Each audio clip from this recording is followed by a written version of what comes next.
욥기서 18장 1절에서 21절. 제가 부대교회를 주일이면 섬길 때 오고 가는 교통편을 제공받았습니다.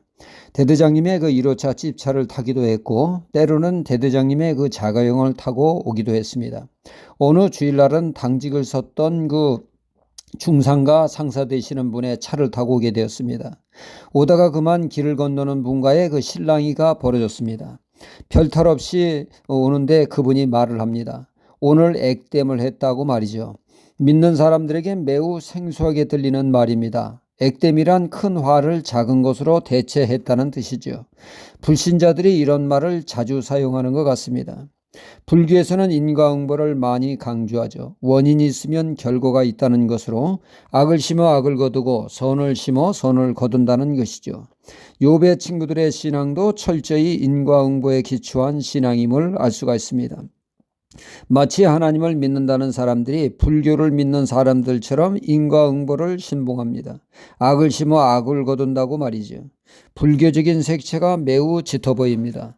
또 어떤 사람들은 하나님을 믿지만 유교적으로 믿는 사람도 있고 또 어떤 이는 믿지만은 무속적으로 믿어 이를 기복적인 신앙이라고 우리는 부르고 있습니다.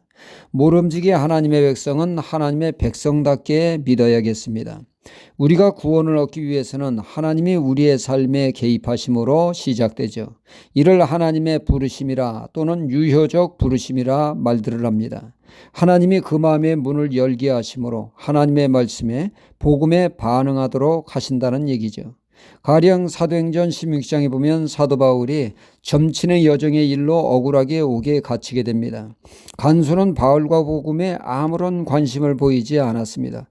하지만 그날 밤 지진이 일어나고 옥문이 열리는 사건이 벌어지게 됩니다. 졸던 간수는 뜻밖의 상황에 어찌할 바를 모릅니다. 옥문이 열리는 것을 보고 그는 망연자실하게 되죠. 옥문이 열렸다는 것은 죄수들이 탈옥했다라고 그는 판단하게 된 것입니다.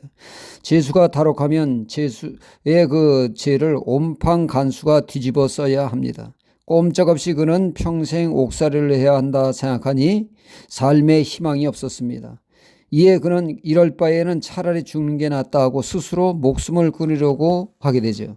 바울은 스톱하며 그의 행동을 저지하며 그에게 안심을 시킵니다. 한 명도 탈옥하지 않았다고 얌전히 있다고 말이죠. 이 사건을 통하여 간수는 바울에게 무릎을 꿇고 어떻게 하면 구원 얻을 수 있겠습니까? 마음의 문을 열고 복음의 귀를 기울이게 되어집니다. 주 예수 그리스도를 믿으라. 그리하면 너와 내 집이 구원을 얻으리라고 하는 이 복음의 말씀에 간수는 아멘으로 받아들였고 온 가족이 믿어 구원을 얻게 되었습니다. 이렇듯 하나님은 다양한 방법으로 우리를 부르십니다. 전도를 통하여, 친구를 통하여, 고난을 통하여 우리를 다양한 방법으로 복음에 반응하도록 부르신다는 것이죠. 복음을 영접함으로 구원을 얻습니다. 예수님의 십자가는 내 죄를 짊어진 사건이요 부활은 믿는 나에게 생명이 주어졌음을 알리는 사건이죠. 믿는 우리를 십자가를 통하여 죄사함을, 부활을 통하여 새 생명을 주셨습니다. 그리고 우리를 의롭다고 하십니다. 이렇게 하나님의 백성된 우리에게 하나님은 성화의 과정을 걷도록 하십니다. 그러니까 하나님의 백성다운 모습으로 우리를 빚어 가신다는 말씀입니다. 연단을 통하여 고난과 시련을 통하여 하나님의 백성다운 모습을 만들어 가신다는 뜻입니다. 그러기에 우리의 삶에는 다양한 시련이 찾아오게 되어집니다. 이 시련은 우리의 신앙과 인격을 손상시키는 것이 아니라 더욱더 온전케 하신다는 것입니다.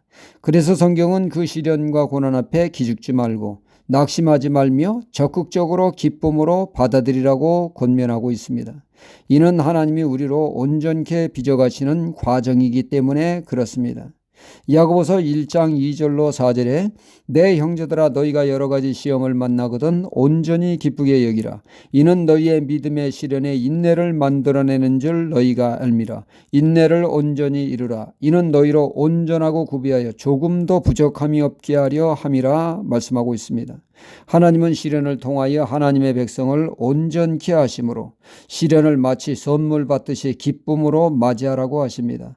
이는 하나님의 백성을 백성답게 만드는 성화의 과정이기 때문에 그렇습니다.